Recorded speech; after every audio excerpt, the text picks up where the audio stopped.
नमस्कार दोस्तों, एक बार फिर से आप सभी का स्वागत है आपके अपने YouTube चैनल पर। आज के वीडियो में हम लोग देखेंगे सीटेट एग्ज़ाम के लिए CDP यानी बाल विकास के 30 महत्वपूर्ण प्रश्नों को, जो कि आपके सीटेट पेपर 1 तथा सीटेट पेपर 2 दोनों में पूछे जा सकते हैं। चलिए शुरू करते हैं। आज के क्लास का पहला प्रश्न है, बुद्धिलब्धि या IQ की अवधारणा दी गई थी। बताना है किसने दी थी। गैल्टन के द्वारा, बिने के द्वारा, स्टर्न के द्वारा या फिर टर्मन के द्वारा। तो इसका जो सही जवाब हो जाएगा आपका ऑप्शन सी, बुद्धिलब्धि यानी IQ की जो अवधारणा किसने दी थी, स्टर्न ने दी थी। किसने दी थी अवधारणा? स्टर्न ने दी थी। ये कौन से मनोवैज्ञानिक? ये क्या है? जर्मन मनोवैज्ञानिक है। स्टर्न जो है जर्मन मनोवैज्ञानिक है और इन्होंने जब दिया था 1912 में अवधारणा किसने दी थी? स्टर्न ने दी थी। ठीक है। प्रश्न संख्या 2,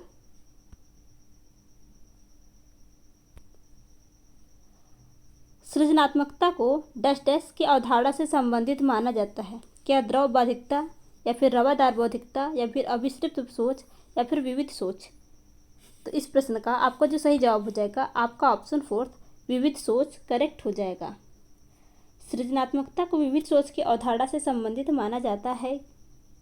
इसका भी कारण है क्योंकि सृजनात्मकता का मुख्य रूप से जो संबंध होता है वह किसी चीज़ की नवीनता से होता है, यानी कि किसी कार्य को नवीन ढंग से सोचना, विचारना या फिर कार्य करने में जो सामर्थ्यता होती है उसे ही कहते हैं। प्रश्न संख्या 3, जब आप एक शिक्षक समूह से जुड़ जाते हैं और अपने समूह के अन्य लोगों की तरह पोशाक धारण करने लगते हैं तो आप प्रदर्शित कर रहे होते हैं क्या समूह की पहचान का या फिर समूह आज्ञाकारिता का या फिर समूह निर्देशन अनुपालन का या फिर समूह की अनुरूपता का? इसका सही जवाब देना है। तो इसका जो सही जवाब हो जाएगा आपका ऑप्शन 4 करेक्ट हो जाएगा। आपका ऑप्शन 4 करेक्ट हो जाएगा, समूह की अनुरूपता का। किसका? समूह की अनुरूपता का।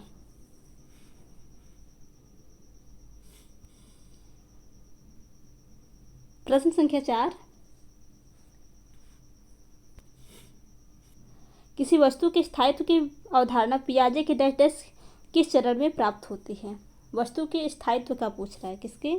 वस्तु के स्थायित्व का पूछ रहा है।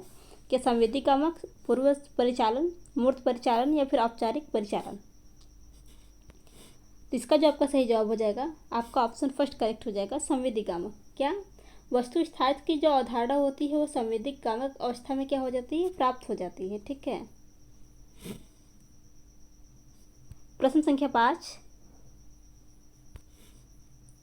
शरीर के केंद्रीय भाग से परिधियों या अंगरांगों की ओर विकास दर्शाता है। बताना है यह विकिरण विकास के सिद्धांतों को या फिर विकेंद्रीय विकास के सिद्धांतों को या फिर मध्य बाह्य विकास के सिद्धांतों को या फिर सोपानीय विकास के सिद्धांतों को?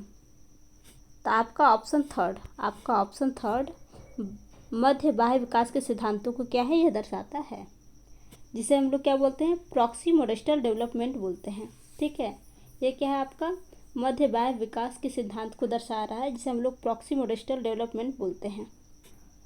इसमें सबसे पहले जो होता है विकास, पहले केंद्र में स्थित अंगों की रचना व नियंत्रण, फिर उसके बाद क्या होता है? केंद्र से दूर अंगों की रचना व नियंत्रण करता है। प्रश्न संख्या 6, स्कूल बच्चों के समाजीकरण की एक ऐसी संस्था है जहाँ फर्स्ट है प्रमुख स्थान स्कूली बच्चों का होता है, प्रमुख स्थान स्कूल की दिनचर्या का होता है, प्रमुख स्थान स्कूल की गतिविधियों का होता है, प्रमुख स्थान स्कूल के शिक्षकों का होता है। तो आपका जो सही जवाब हो जाएगा आपका ऑप्शन फर्स्ट, प्रमुख स्थान स्कूल के बच्चों का होता है। ठीक है। क्या होता है? प्रमुख स्थान स्कूली बच्चों का होता है। प्रश्न संख्या 7, व्यक्तिगत शिक्षा कार्य की योजना डैश डैश के संदर्भ में बनाई जाती है। व्यक्तिगत शिक्षा कार्यक्रम की योजना डैश डैश के संदर्भ में बनाई जाती है। फर्स्ट है विशेष शिक्षा कार्यक्रम, बाल केंद्रित शिक्षा कार्यक्रम, मुक्त विद्यालय शिक्षा कार्यक्रम, ई अधिगम शिक्षा कार्यक्रम। तो आपका ऑप्शन सेकेंड, बाल केंद्रित शिक्षा कार्यक्रम करेक्ट हो जाएगा। प्रश्न संख्या 8, डैश डैश की आयु के बीच अधिकांश बच्चों बच्चे शब्दों को मिलाकर छोटे छोटे वाक्यों में बोलना शुरू कर देता है। आपको पता नहीं है किस आयु के बच्चों के बारे में बात की जा रही है। क्या 12 से 18 महीने, या फिर 18 से 24, या फिर 24 से 30, या फिर 30 से 36? तो आपका ऑप्शन सेकेंड 18 से 24। 18 से 24 वर्ष के क्या होते हैं बच्चे, अधिकांशतः बच्चे जो होते हैं शब्दों को मिलाकर छोटे छोटे वाक्यों में बोलना शुरू कर देते हैं। प्रश्न संख्या 9, किसी भाषा के स्वीकृत ध्वनि संयोजनों को डैश डैश इसके नियमों के अंतर्गत बनाया जाता है? क्या ध्वनि संबंधी, या फिर व्याकरणिक, या फिर वाक्यात्मक, या फिर विभक्त विषयक? इसका सही जवाब बताना है। तो इसका आपका ऑप्शन फर्स्ट करेक्ट हो जाएगा। क्या है? ध्वनि संबंधी। क्या है? ध्वनि संबंधी। किसी भाषा के स्वीकृति ध्वनि संयोजनों को इसके ध्वनि संबंधी नियमों के अंतर्गत बनाया जाता है।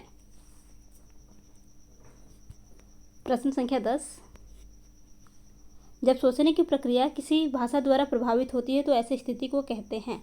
जब सोचने की प्रक्रिया किसी भाषा द्वारा प्रभावित होती है तो ऐसी स्थिति को कहते हैं। तो उसे क्या बोलते हैं? भाषा निर्धारित। उसे बोलते हैं भाषा निर्धारित।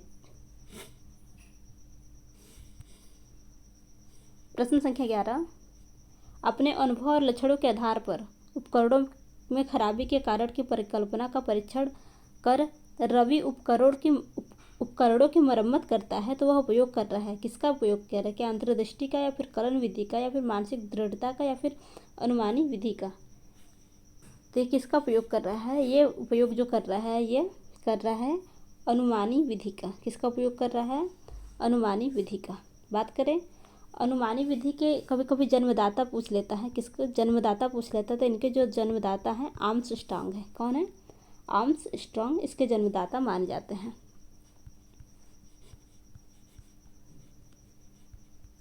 किसके? अनुमानी विधि का। प्रश्न संख्या 12,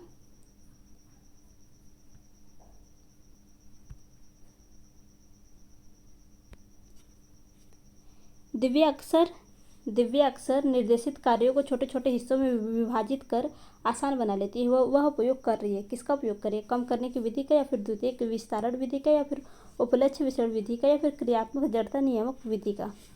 इसका जो सही जवाब हो जाएगा, दिव्य जो प्रयोग कर रही है वो आपका क्या है? उपलक्ष्य विशेषण विधि का। किसका? उपलक्ष्य विशेषण विधि का क्या है? प्रयोग कर रही है। इसके माध्यम से क्या होता है कि किसी की समस्या को छोटे छोटे हिस्सों में बांटकर उसका समाधान क्या होता है? प्रस्तुत कर लेते हैं। प्रश्न संख्या 13, पुरुष और महिला की भूमिकाओं का निर्धारण समाज करता है यह कथन बताता है। आपको बताना है यह कथन क्या दर्शाता है। फर्स्ट है लैंगिक एक अंतर्निहित अवतरण है। सेकंड है लैंगिकता एक आनुवांशिक प्रतिभा है। थर्ड है लैंगिकता एक अंतर्ज्ञानी अवतरण है। फोर्थ है लैंगिकता एक सामाजिक अवतरण है। तो ये क्या कह रहा है? पहले कथन देखिए, पुरुष और महिला की भूमिकाओं का निर्धारण समाज करता है। तो ये क्या है? लैंगिकता के एक सामाजिक अवतरण है। प्रश्न संख्या 14, ग्रेडिंग, कोडिंग, अंकन और क्रेडिट संचयन प्रणालियाँ डेडेस के कुछ उदाहरण हैं। आपको बताना है ग्रेडिंग, कोडिंग, अंकन, क्रेडिट संचयन प्रणाली किसके उदाहरण हैं। फर्स्ट है परीक्षा के उत्तर पत्रों के मूल्यांकन की प्रक्रिया के, फिर कक्षा में बच्चों की स्थिति के निरूपण विधि का, या फिर आलेख पत्र या रिपोर्ट कार्ड में अकादमिक प्रगति को दर्शाने के लिए, फिर अधिगमकर्ताओं की उपलब्धि के आकलन की गणन विधि का। तो इसका जो सही जवाब हो जाएगा ये क्या है? ये जो उदाहरण है आपका ग्रेडिंग, कोडिंग, अंकन तथा क्रेडिट संचयन, ये जो उदाहरण है आपके अधिगमकर्ता की उपलब्धि के आकलन के क्या है? गणन विधि है। इसलिए आपका ऑप्शन फोर्थ करेक्ट हो जाएगा।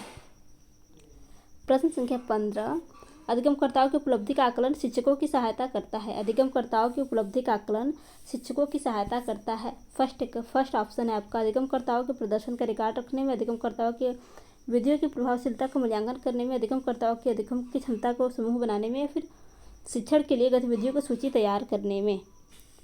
तो आपका ऑप्शन सेकंड करेक्ट हो जाएगा। क्या करता है? शिक्षण अधिगम विधियों की प्रभावशीलता का मूल्यांकन करने में क्या करता है? सहायता करता है।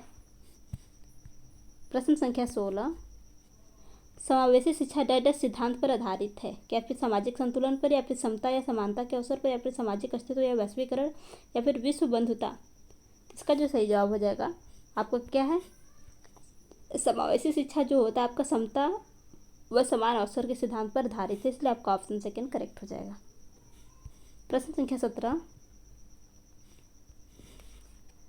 प्रश्न संख्या 17 बोल रहा है दिव्यांगजन अधिकार अधिनियम डैश डैश किस वर्ष में लागू किया गया। आपको बताना है दिव्यांगजन अधिकार अधिनियम किस वर्ष लागू किया गया। तो आपका ऑप्शन 4 2016 करेक्ट हो जाएगा। क्या है आपका ऑप्शन 2016, आपका ऑप्शन 4 2016 करेक्ट हो जाएगा। दिव्यांगजन अधिकार अधिनियम जो है आपका 16 दिसंबर, क्या है 16 दिसंबर 2016 को 16 दिसंबर 2016 को लागू किया गया था। प्रश्न संख्या 18। व्यक्तिगत विभिन्नताओं वाले बच्चों को पढ़ाने के लिए ऐसे विद्यालय होने चाहिए जहां शिक्षक डाइटस व्यक्तिगत विविधताओं के आधार पर वर्गीकृत नहीं, ये गलत हो जाएगा। कभी भी परीक्षा में वर्गीकृत ग्रेडिंग पुरस्कार सम्मान या वगैरह वगैरह ऐसे ऑप्शन दिखते हैं कि तो ये ऑप्शन आपके गलत हो जाते हैं। ठीक है। सेकेंड है विविध अधिगम आवश्यकता के अनुसार विभिन्न शिक्षण अधिगम प्रविधियों का प्रयोग करने में प्रशिक्षित हो। क्या है प्रयोग करने में प्रशिक्षित हो। तो आपका ऑप्शन सेकेंड ही करेक्ट हो जाएगा। प्रश्न संख्या 19।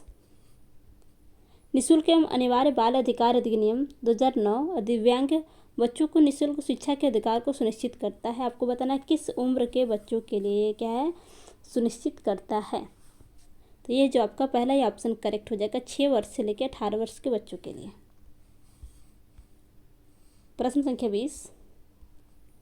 विविध अधिगमकर्ताओं के लिए सुगम स्वरूपों में शिक्षण अधिगम सामग्री प्रदान करने का तात्पर्य डाटा से है। किससे है आपको बताना है किससे तात्पर्य है। क्या सार्वभौमिक समावेशी शिक्षा के नैतिक विचार पर या फिर शिक्षण व्यवसाय की सार्वभौमिक संहिता पर या फिर शिक्षण के सार्वभौमिक मानववादी दृष्टिकोण पर या फिर अधिगम के सार्वभौमिक संरचना पर। तो आपका ऑप्शन 4 अधिगम की सार्वभौमिक संरचना पर। प्रश्न संख्या 21। स्वजागरूकता एवं संज्ञानात्मक क्षमताओं का नियंत्रण जैसे योजना बनाना, समीक्षा करना, संशोधन करना इत्यादि में डाइटस अंतर्निहित होता है। क्या केंद्रीकरण या फिर संज्ञान बोध या फिर संज्ञान या फिर समायोजन। तो आपका ऑप्शन सेकेंड संज्ञान बोध करेक्ट हो जाएगा। प्रश्न संख्या 22। जब बच्चे प्राप्त की गई सूचनाओं की व्याख्या करने के लिए अपने अनुभव के आधार पर सोचते हैं तो डाइटस उसे क्या कहा जाता है। क्या उसे प्रतिक्रियावादी सोच या फिर सृजनात्मक सोच या फिर अमूर्त सोच या फिर मूर्त सोच। तो इसका जो सही जवाब हो जाएगा आपका ऑप्शन 4 क्या है आपका ऑप्शन 4 मूर्त सोच करेक्ट हो जाएगा। जब बच्चे प्राप्त की गई सूचनाओं की व्याख्या करने के लिए अपने अनुभवों के आधार पर सोचते हैं तो उसे क्या कहते हैं उसे मूर्त सोच कहते हैं। क्योंकि बच्चा क्या है अपने अनुभव के आधार पर सोचता है इसलिए उसे मूर्त सोच कहेंगे। प्रश्न संख्या 23। अधिगमकर्ताओं की व्यक्तिगत क्षमता के आधार पर उनकी कठिनाइयों के विभिन्न स्तरों को ध्यान में रखते हुए पढ़ाने की विधि को डैश डैश कहा जाता है। कि विभेदी अनुदेशन, चयनित अनुदेशन, सटीक शिक्षण, त्रुटिहीन अनुदेशन। तो आपका ऑप्शन फर्स्ट करेक्ट हो जाएगा। क्या है विभेदी अनुदेशन। प्रश्न संख्या 24। प्रतिपालन अधिगम का एक विशिष्ट चरण है जो अधिगम डैश डैश अधिगम के चरण का पूर्ववर्ती है। आपको बताना है कि अधिगम का जो पूर्ववर्ती चरण है उसको बताना है कि अधिग्रहण है या फिर अभिप्रेरण है या फिर आत्मनिर्भरता या फिर सामान्यकरण है। तो आपका ऑप्शन 4 करेक्ट हो जाएगा। ये क्या है आपका पूर्ववर्ती चरण जो है आपका सामान्यकरण है। जजों का यह मानना है कि संज्ञान और भाव होते हैं कि अन्योन्याश्रित या फिर स्वतंत्र या फिर अंतर संबंधित या फिर एकीकृत। तो आपका जो सही जवाब हो जाएगा आपका ऑप्शन सेकेंड स्वतंत्र। जजों का यह मानना है कि संज्ञान और भाव क्या होते हैं स्वतंत्र होते हैं। प्रश्न संख्या 26। प्रदर्शन से पहले सीखे हुए कार्यों में सुधार लाने के लिए शिक्षक बच्चों को प्रदर्शन देकर सिखा रहा है। वह शिक्षण की किस विधि का प्रयोग कर रहा है। क्या अनुकरण या फिर अवलोकन विधि का या फिर संशोधन विधि का या फिर प्रतिरूपण विधि का। तो आपका ऑप्शन 4 प्रतिरूपण विधि का क्या है प्रयोग कर रहा है। प्रश्न संख्या 27। मन और जेनिस के अनुसार निर्णय लेने वाले बच्चे समस्या का विश्लेषण करते हैं, विकल्पों की सूची बनाते हैं और इसके फायदे और नुकसान के प्रत्येक पहलू पर विचार करते हैं। उसका व्यवहार क्या प्रस्तुत करता है। चौकस या फिर सतर्क रहना या फिर निर्वर्तकारी या फिर निरंकुश। तो इसका जो सही जवाब हो जाएगा आपका ऑप्शन सेकेंड सतर्क करेक्ट हो जाएगा। प्रश्न संख्या 28।